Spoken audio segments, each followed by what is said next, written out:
Hello and welcome. My name is Christina from Empowered Creator.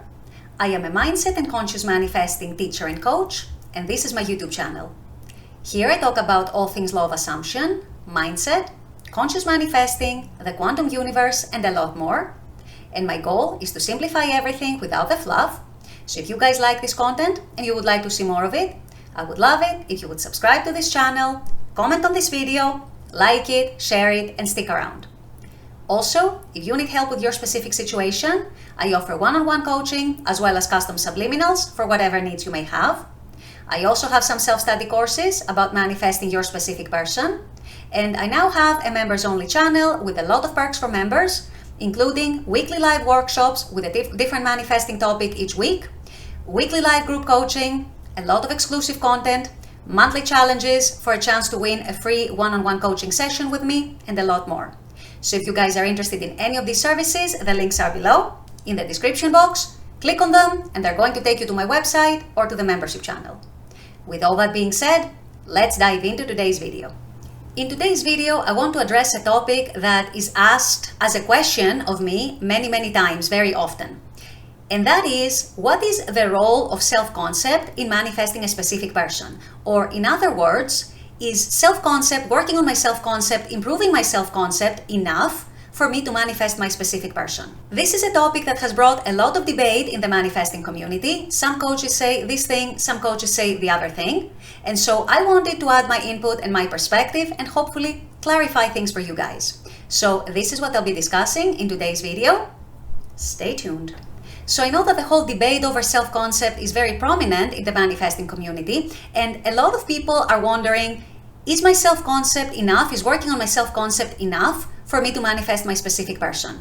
And there are coaches out there who promote that self-concept is the only thing that you need to be working on, the only thing that you need to be doing, and your specific person will manifest just like that if you improve your self-concept. So I wanted to add my perspective on this, and as always, as you know, you guys, I always teach from my experience, from my personal manifesting practice, but also from all the people that I'm coaching, from what I see in my coaching clients. And I can tell you that the answer to this question is self-concept enough in and of itself to manifest a specific person or not? The answer to that is it depends. And let me explain. Whether working on your self-concept and improving your self-concept is going to be enough in and of itself to manifest your specific person actually depends on a case-by-case basis. If whatever issues you're having with your specific person, or if you're having issues manifesting them, or if you're having issues in your relationship with them, or if you're broken up with, or whatever your situation might be, is due to a poor self-concept coming from you. For example, if you are one of those people who thinks that I am unlovable, I am not worthy of love, I don't deserve what I want, I can't find the right partner, or everyone I meet is low quality, or no one I like ever likes me back, and so on. If you have one or more of those assumptions and those beliefs about yourself, and this is a core part of your self-concept, then it could very well be that working on your self-concept, improving your self-concept, and changing these assumptions for yourself is actually going to help you manifest your SP or manifest your SP back, or whatever your situation might be, whatever it is that you're manifesting,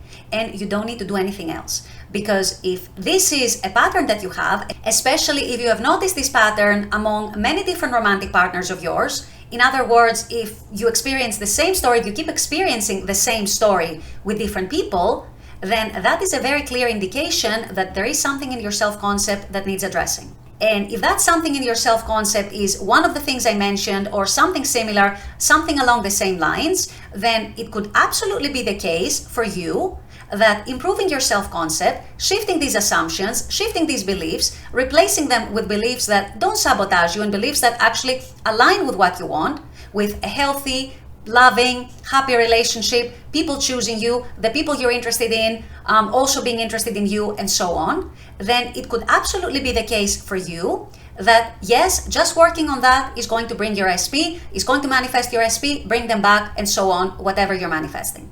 On the other hand, this is not necessarily the case for everyone, because there are people who have an amazing self-concept, but for one reason or another, they have a very bad story when it comes to their specific person. You might be one of those people who thinks that you are amazing, who truly and genuinely believes that you are a gift to people, that you are the prize, that people would be lucky to have you, that people are always choosing you, that you're always a priority, and so on. However, it could be the case that you have a very bad story about that specific SP. For example, that they're a player. For example, that for whatever reason they haven't chosen you, or that they're not ready for commitment, or that they're very stubborn, or that they're not a good communicator, or a million other stories.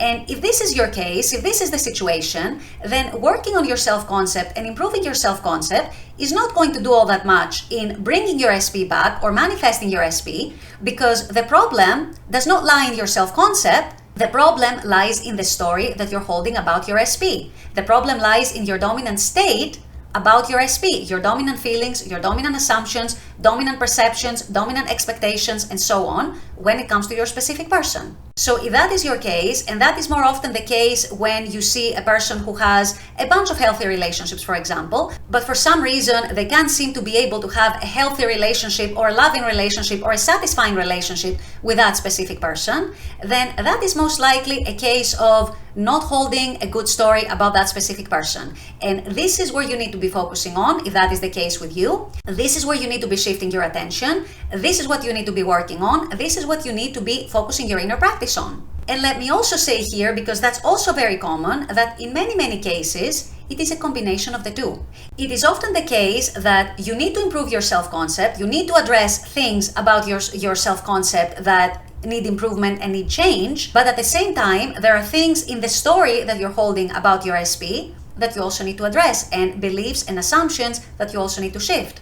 So as you see, it's not so black and white. It is very much a case-by-case basis. It is very much what is your situation, what is your case, what is happening in this specific relationship, what are your dominant assumptions, what is your dominant state, both in relation to your self-concept, but also in relation to that specific relationship with that specific person. Or as I just said, it can be a combination of both. So it is up to you to decide and to assess which one applies to you. Is it your self-concept? Is it the story that you're holding about your SP? Or is it a bit of both? And this is why I am so against generalizing everything and saying this is the only thing that goes, this is the only thing that applies. In reality, it very much depends on your specific situation. And a lot of the times, it has nothing to do with self-concept or very little to do with self-concept. In other cases, it has everything to do with your self-concept. And in other cases, it's a combination of both. So you need to assess genuinely and honestly what the situation is with yourself, with your particular case, and find out what you want to be working on, what you need to be addressing, what you need to be focusing on, and what you need to be shifting. But I can tell you from my perspective and from my personal experience, it is not one thing or the other, black and white. It's not every single case of manifesting a specific person where you improve your self-concept and then boom, your specific person manifests. If you're not holding a good story about them, if your dominant assumptions about them and about the relationship with them are not aligned with what you actually want, you are still going to struggle to manifest them. So take an honest look, take a genuine look at what your situation is looking like and decide accordingly which situation applies to you. And once you do that, you will see how much more easily, how much more effortlessly everything is going to manifest with your SP. With all that being said, I'm going to wrap up this video here. I intend that this has helped. As always, I very much appreciate you guys being on this channel, watching this content. I love making this content for you. And as always, I look forward to seeing you all at the next video. Until then, take care and bye-bye.